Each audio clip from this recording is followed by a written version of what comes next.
आज हम कंटेंट लेके आए हैं अल्प प्राण एवं महाप्राण। हिंदी का हमारा बहुत ही महत्वपूर्ण अल्प प्राण महाप्राण।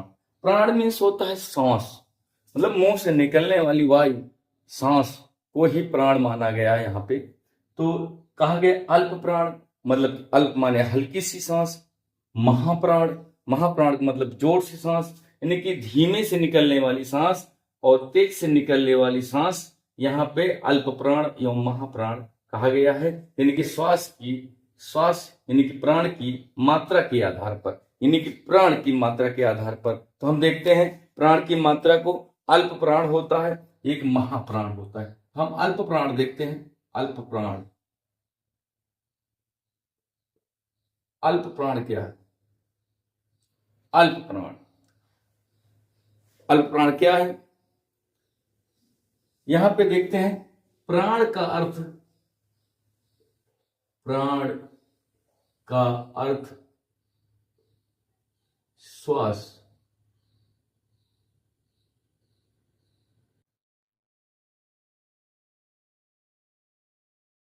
श्वास कहें, वायु कहें, आदि में इसको प्राण का अर्थ होता है श्वास या आयु कह सकते हैं। तो इनके इनकी अल्प प्राण में, इनके उच्चारण में, यानी अल्प प्राण इनके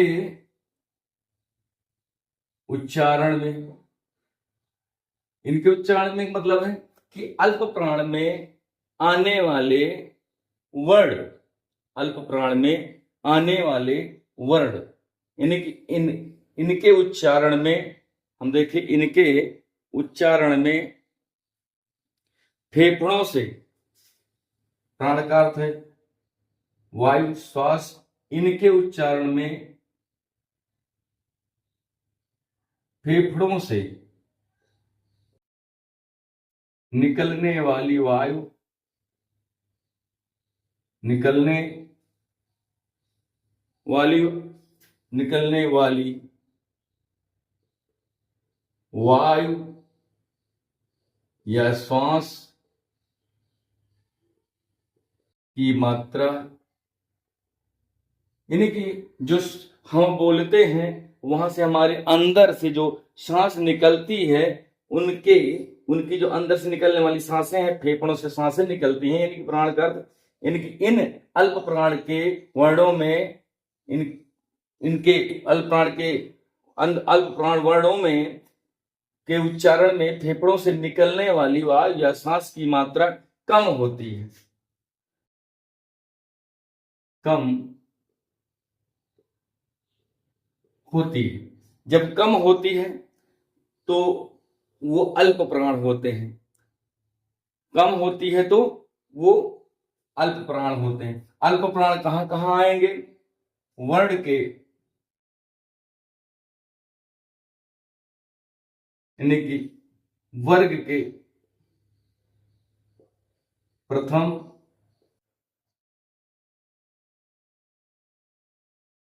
तृतीय और पंचम, वर्ण के प्रथम, तृतीय और पंचम वर्ग तथा पंचम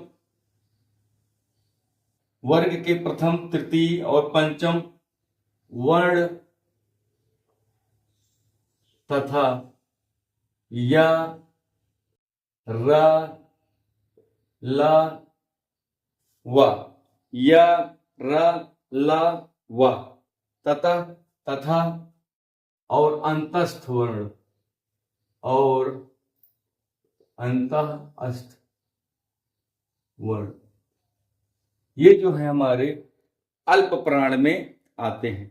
यानी कि अल्प प्राण में हम जानते हैं कि जब हमारे अंदर से, हमारे शरीर के अंदर से, मुख से, यानी कि फेफड़ों से उत्पन्न होती है और मुख से जब हल्की सी वायु की मात्रा कम होती है या हल्की होती है, तो जो वर्ण का उच्चारण करते समय हमारे फेफड़ों से वायु कम निकलती है, तो वे वर्ण जो हैं, वे वर्ण हमारे अल्प प्राण होते हैं तो वर्ग के देखते हैं कि प्रथम अक्षर यानी कि प्रथम वर्ण, तृतीय वर्ण और पंचम वर्ण, ये जो है हमारे अल्प प्राण हैं। और या, रा, ला, वा और अंता अष्ट वर्ण जो हैं वो भी हमारे अल्प प्राण होते हैं।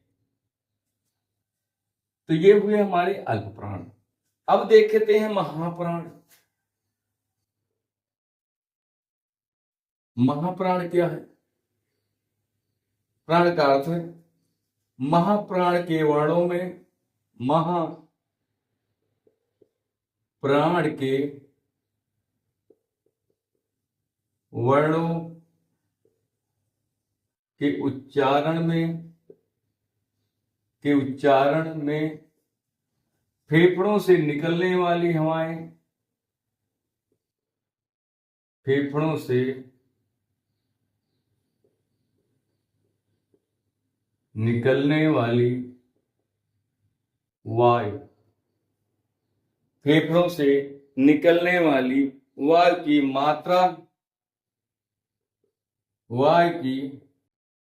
मात्रा, यानी कि जब इसमें कहा गया कि महाप्राण में कि महाप्राण के वर्णों के उच्चारण में फेफड़ों से निकलने वाली वायु, फेफड़ों से निकलने वाली वायु की मात्रा, वायु की मात्रा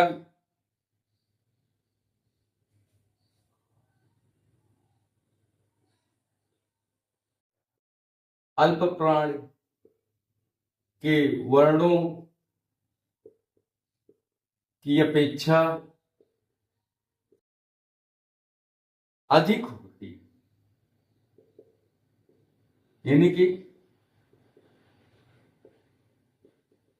अल्प प्राण में हमारे फेफड़ों से उत्पन्न वाली जो वायु होती है वो बाहर जब निकलती है तो उसकी मात्रा अल्प प्राण में कम होती है, और उसमें प्रथम में, तृतीय में, पंचम यानी कि क, ग, अंगा, च, ज, इया, तो इस तरह से प्रथम, तृतीय और पंचम वर्ण में जैसे य, र, ल, व और अंतस्थ वर्णों में इन वायु कम निकलती है। अब देखते हैं महाप्राण के वर्णों के उच्चारण में फेफड़ों से जो निकलने वाली वायु होती है वो अधिक होती है, अल्प प्राण के वर्णों की अपेक्षा अधिक होती है। इसमें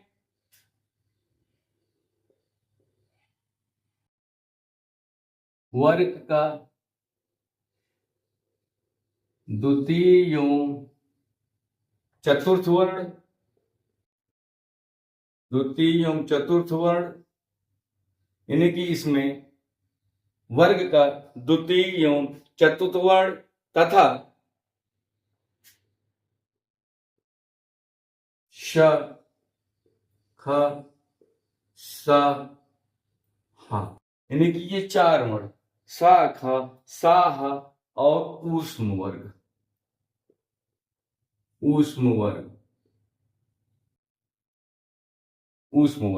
सा, ख, सा, ख, सा, ह, ये ऊष्म वर्ग सा, ख, सा, यानी कि महाप्राण के वर्णों के उच्चारण में फेफड़ों से निकलने वाली वायु की मात्रा अल्प प्राण के वर्णों की अपेक्षा अधिक होती है। इसमें वर्ग का द्वितीय एवं चतुर्थ वर्ण तथा श, ख, सा, ह ऊष्म वर्ग, ये जो है ऊष्म वर्ग नहीं ऊष्म वर्ण होगा, ऊष्म वर्ण ये हमारे महाप्राण में आते हैं। अब देखते हैं कि अल्प प्राण में और महाप्राण, अल्प प्राण महाप्राण की सारणी बनाते हैं। अल्प प्राण, महाप्राण।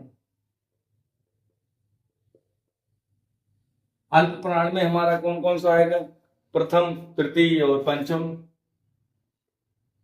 प्रथम, तृतीय और पंचम। महाप्राण में आएगा द्वितीय और चतुर्थ, द्वितीय वर्ण और चतुर्थ वर्ण। हमारा द्वितीय वर्ण और चतुर्थ वर्ण आएगा प्रथम वर्ण कौन सा होता है? का, फिर गा, फिर अंगा होता है। और द्वितीय में यहां आएगा खा और घा, यानी कि तेज से थोड़ा सा बोलते हैं। जैसे इसमें आया चा, जा, या, इसमें चा बोले, चा, छा, फिर जा, झा, यानी कि इसकी आवाज जो होती है वो तेज होती है। इसमें आया टा, इसमें आ जाएगा ठा, इसमें आ जाएगा डा, इसमें आ जाएगा ढा, इसमें आ जाएगा अण। इसमें देखते हैं प्रथम ता, द्वितीय इसमें आ जाएगा था, तृतीय इसमें आ जाएगा दा, चतुर्थ इसमें आ जाएगा धा, पंचम आ जाएगा इसमें ना। इसमें देखते हैं प, इसमें देखते हैं फा, इसमें देखते हैं ब, इसमें देखते हैं भा, इसमें देखते हैं मा।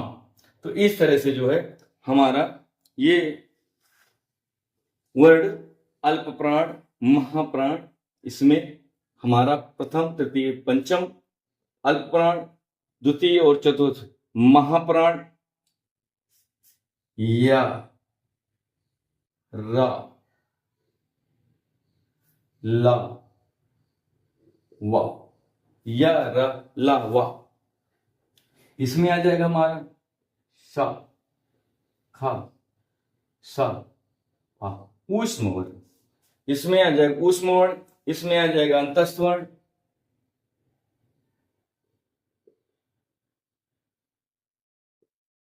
ये हमारे अल्प प्राण और महाप्राण है। हमने देखा कि अल्प प्राण में प्रथम, तृतीय और पंचम, महाप्राण में हमने देखा कि द्वितीय और चतुर्थ वर्ण जो है हमारे आ जाते हैं।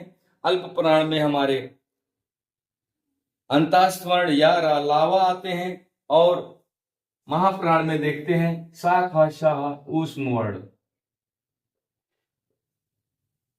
ऊष्म वर्ण आ जाते हैं। तो इस तरह से हमने अल्प प्राण और महाप्राण की पहचान की।